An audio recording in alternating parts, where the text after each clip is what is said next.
Uncle Harry is a national institution. It is indeed an honour to meet Steve Weaver. We're mates and we go back for a number of years. Uncle Harry is many things to me and many things to the community.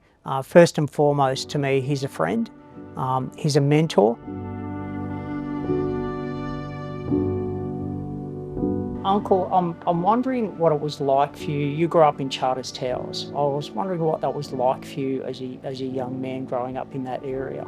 It was very hard at the time because the Aboriginal people from around the area were descendants of the Gudjala people and particularly the Aboriginal Protection Act. You had to be on the straight and narrow because you could be put under the Act, and that meant you were set out on cattle stations. And also, if you come to town for 2 weeks, you were put in a tent up the top of the hill.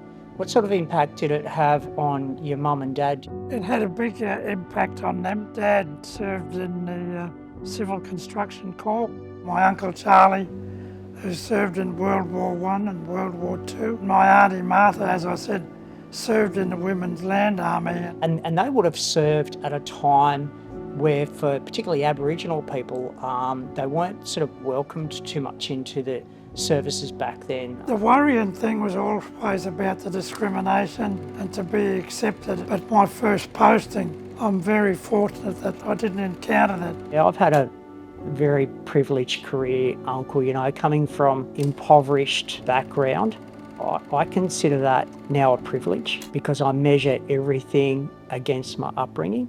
And I feel really privileged to have the career that I've had, you know, all the way up to and including being the Air Command Warrant Officer.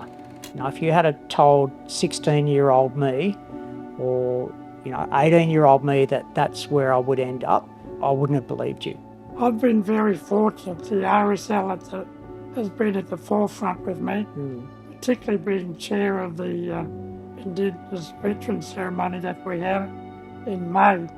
And their support has been far-reaching in a lot of ways, and particularly to involve the school, not only from a Sydney perspective, but particularly from the country areas and things like to participate in every way, and to hear the stories on which we can pass on, particularly that we're in active service. And sometimes for these kids, it's their first time in the city.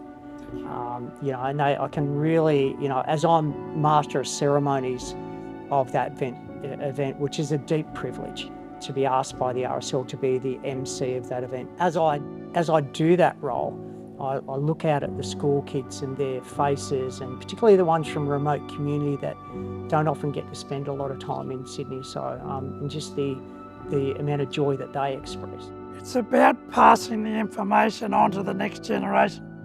It does worry me if something stopped and it just goes off the radar and that history and that participation is forgotten. So it's important that we keep getting the younger generation to participate in every way. There's a lot that I could say about Uncle Harry. He will be missed as the chair. Uncle Harry's contribution for the National Indigenous Veterans community through his position as the chair of the committee has been profound. He has brought one celebration from a small, quite unknown celebration to something that is significant, that is celebrated across Sydney and across New South Wales. After 20 years of Uncle Harry being in the chair, he has left a foundation for us to build upon for the future.